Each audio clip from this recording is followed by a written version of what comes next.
sounds like you've had some incredible experiences walking from Vermont to California. How long did it take you? A year and a half. I could have done it in 3 months, but I lost time in the Appalachians. Difficult climb? Got married. Well, we've run out of time. Thank you, Marv Stribling, naturalist, cross-country hiker, newlywed. Join us next week for another edition of Vermont Today. And we're clear. Wow, 3,000 miles. You're a real inspiration. Thank you.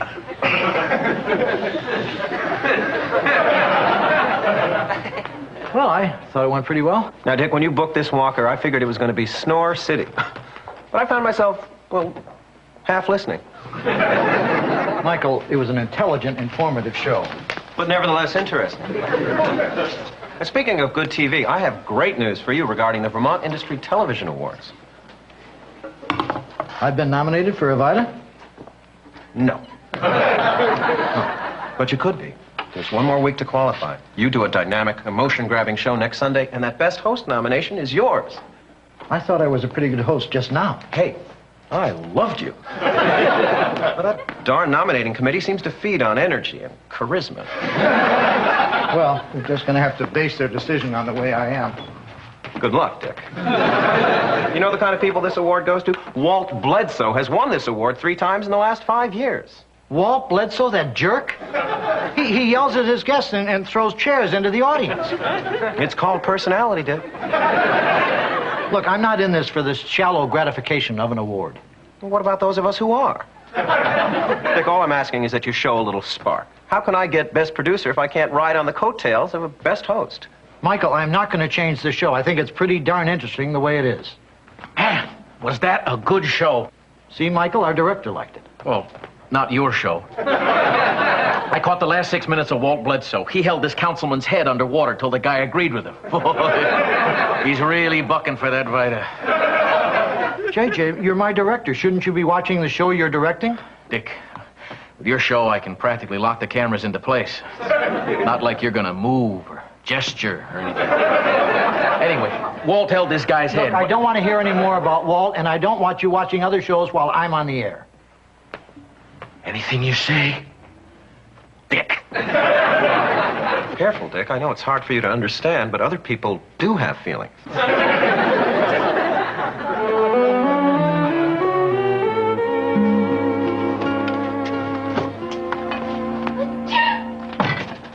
Joanna, I have a cold. I'm going to need 9 days off. 9 days? 4 days for the cold to run its course, and 3 days for my nose to stop looking like a strawberry. 2 days for being a brave little soldier. Stephanie, you just sneezed once. Why don't we wait for a few more symptoms before we lock into this 9-day thing? Okay, but I'd hate to have to add extra days for needless suffering. Oh, morning, honey. Honey, do you think I'm unemotional and cold? What do you mean? You think I'm without emotion and unwarm? Dick, I love you just the way you are. Which is what? Well, you're a little reserved. Ah, that's English for colorless, right? Honey. It's not like I don't have feelings like everyone else. I do. There's all kinds of stuff going on in here. Morning, everyone. Morning, George. George, do you think I'm unemotional and cold? Yes, Dick. You do? Gee, I thought it would be all right to tell you. I mean, you never get upset about anything. You are upset, aren't you? So hard to tell. Dick, what's this all about? Michael has this idea I could get a nomination for the Vermont Industry TV Awards if I were more dynamic and electric on next week's show. You mean like Walt Bledsoe? No, not like Walt Bledsoe. Guy's a jerk. I know what you mean. Did you see that show where he had this Quaker guy in a half Nelson? It took him forever to pin the guy. What a jerk. Well, if that's the way you have to act to get a Vita Award, this guy doesn't want one. Well, honey, you have to admit it would be an honor. And I'm sure you could win one without roughing up a Quaker. Can a person just enjoy their work? Look at George. I mean, he doesn't have to enter a handyman competition to be fulfilled. There's a contest for best handyman? No, George. Dang. Dick, why are you so set against this? Honey, I hated the whole idea of competition ever since Camp Kawapoka. But my favorite sport was diving. I was like a knife in the air. I was having the best summer of my life until Golden Tomahawk days. There were events in all sports. The winners got this tomahawk with a gleaming gold handle and a beautiful rubber blade. I wanted one like I never wanted any other tomahawk in my life. But I wanted it too much. By the day of the contest, I was so nervous I was no longer a knife. I was more like a spatula. In one dive, I lost the competition, the tomahawk, and my swimming trunks. Well, there was another sneeze in the kitchen. Is that enough for you, or do you want to wait for the coroner's report?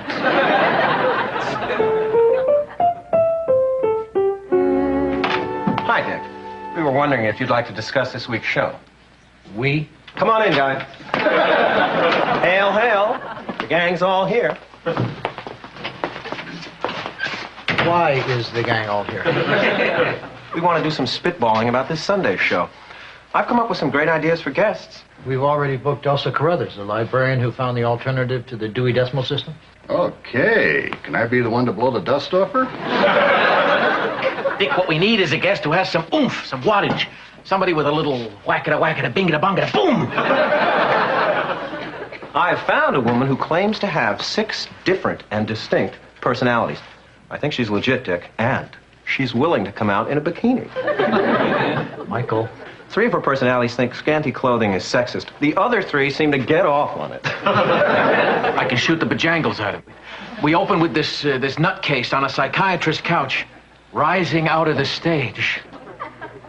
I got a better idea.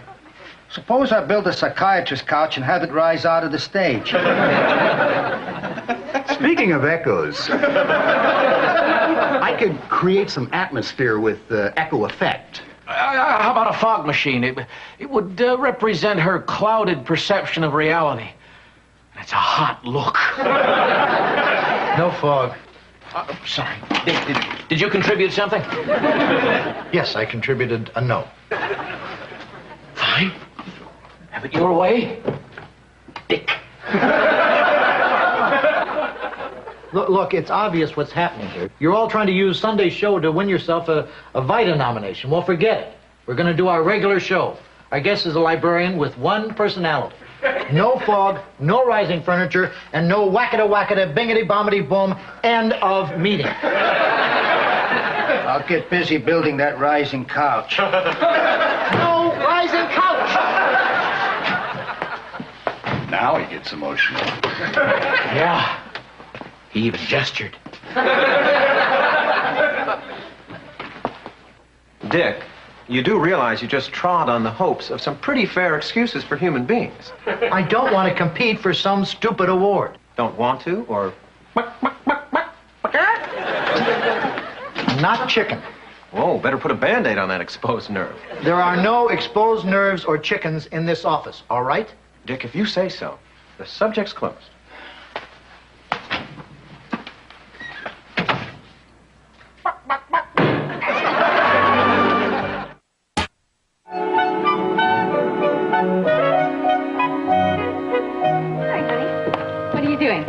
I'm just brushing up on the Dewey Decimal System for my show this afternoon. Oh. How's Stephanie feeling? Well, she's right on schedule. She's on the last day of Strawberry Nose. Hi, all. Hi, Michael. I'm here regarding that little beauty any sane man would want to possess. Stephanie's upstairs. Not that little beauty. This one. The Vita. The Vermont television industry symbol of excellence. Michael, where'd you get this? Our station manager lent me hers when she wasn't looking. It's beautiful, isn't it, Dick? It's okay. Could be bigger. I guess that's the difference between us, Dick. You look at this and see flaws. I see something I'd give a limb for, and I'm not to admit it. Michael, would you and this leave together? Dick, I can't leave without visiting my under-the-weather blonde. Steph? Hi, Michael. Well, cupcake. Thank you. That's it? Of course. Steffi and I made a pact never to see each other in times of illness, doldrums, or skin eruptions. Well, got to scoot. Michael, you forgot the vitamins. See you at the studio. Gee, Dick, that's nice. Is that the award you could win if you showed more personality? Yeah. You look good holding that, honey. Look, I don't want this award. I'm not interested in it. I couldn't care less about it. Okay. I'm gonna make some soup for Stephanie. You want some, George? Sure. How about you, Dick? It's chicken. I am not.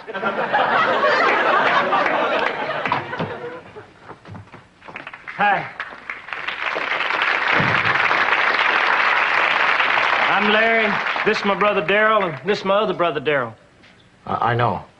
We heard Miss Stephanie's white corpuscles were battling for the supremacy of her lovely innards. That's the scuttlebutt. So we're here to cheer her up. Hey, ain't that one of those Vita Awards? Yes, it is. You didn't get that for your show. No.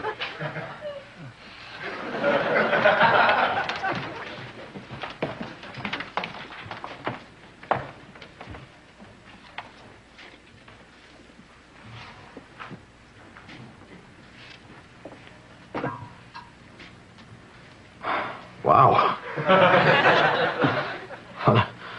What a surprise. Let me pinch myself for a moment. A little piece of this belongs to a lot of people. I'd like to thank my Vermont Today crew, those wackety guys. I'd like to thank my wife, Joanna, without whom I'd only be a talented bachelor.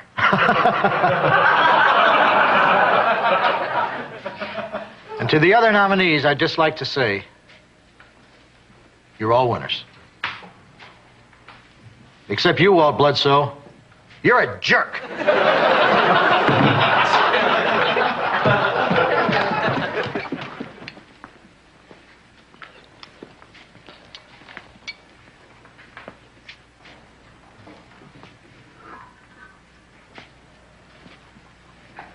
Wow. Handyman of the year. I'd just like to thank... Bless you, Miss Stephanie. Darrell, the lady just sneezed. That's okay. Miss Stephanie, we'd rather slow dance with a cranky grizzly than see you laid up like this. That's why we're gonna do for you what our daddy done for us when we was feeling poorly. A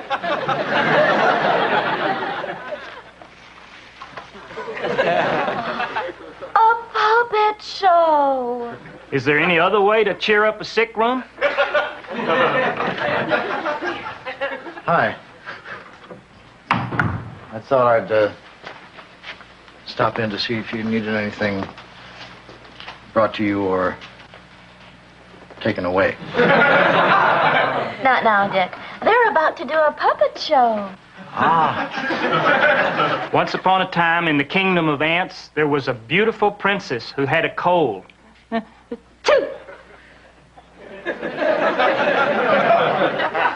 Nearby lived a fine young ant who loved the princess. And the princess, if truth be told, had eyes for him. About 12 of them. But her father, the king, said, "Hold on. You can't marry my daughter until you rid the kingdom of this big eyesore of a rubber tree." At first, the ant was afraid to even try, for he knew he did not have a spine like the higher vertebrates. But the princess was such a looker that he decided to give it a shake anyway. Hit it, Daryl. Just what makes that little ant think he'll move that rubber tree plant? Anyone knows an ant can't move a rubber tree plant, but he's got high hopes. He's got high hopes. He's got high apple pie in the sky hopes. So anytime you're getting low, instead of letting go, just remember that ant. Oops, there goes another rubber tree. Oops, there goes another rubber tree. Oops, there goes another rubber tree plant.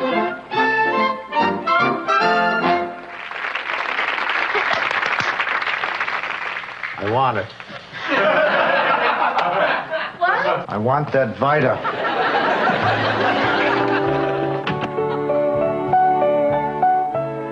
Where did Dick go? The show's about to start. And now, Vermont Today, starring Dick Loudon, with today's guest, librarian Elsa Carruthers.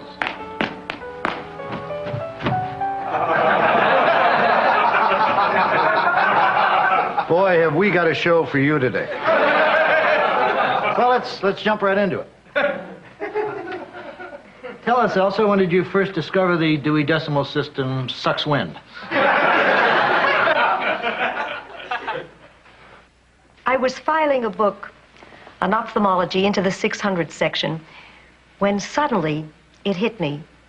There has got to be a better way.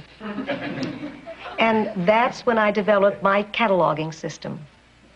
So far, though, I've met with nothing but resistance. Damn it! I mean, isn't that always the way? Well, why do all our true pioneers get the shaft? Actually, all I've gotten are a few polite rejections. Well, I don't care. That kind of thing burns my tail. What's with Dick? Either a chemical imbalance or he's going for that nomination. Either way, it's an improvement. It's ironic that librarians of all people can't see the handwriting on the wall.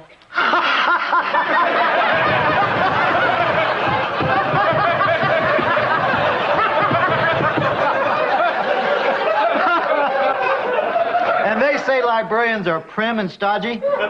Let me tell you, ladies and gentlemen, this is a funny lady.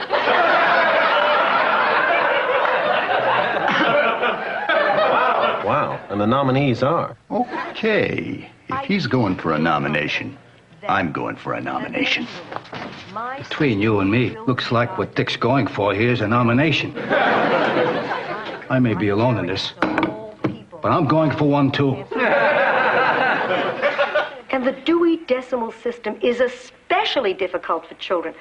I can't tell you how many times children have come up to me, confused, needing assistance. I'm sorry. I mean, you know, it's one thing for us adults, but I mean, when kids have to suffer. I don't know.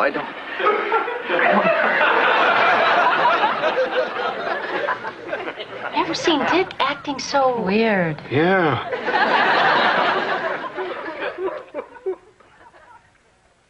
I wish Larry, Daryl, and Daryl would come back with their puppets. You know, our discussion today relates to some pretty heavy issues in my own life. Books have always had a special meaning to me. I remember going to the library when I was a kid. What's happened? Not sure.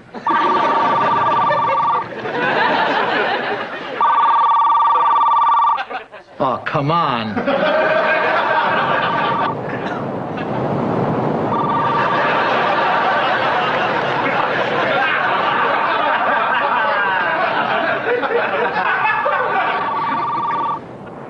Something weird is going on. I'm sure it will stop immediately.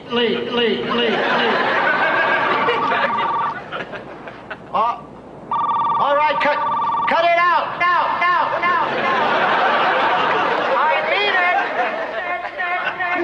it. Boy, this is bad.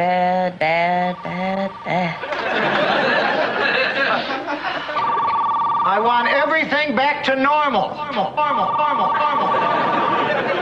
Now. Anything you say, Dick.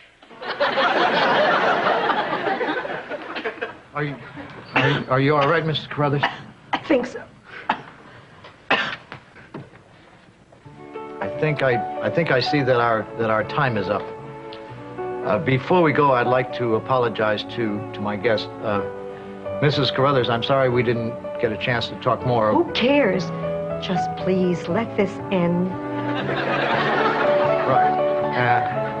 I'd like to apologize to you for what you've just seen here. A lot of people got carried away here today. I'm especially embarrassed for my performance, which can only be described as Bozo the host. I can assure you this will never happen again.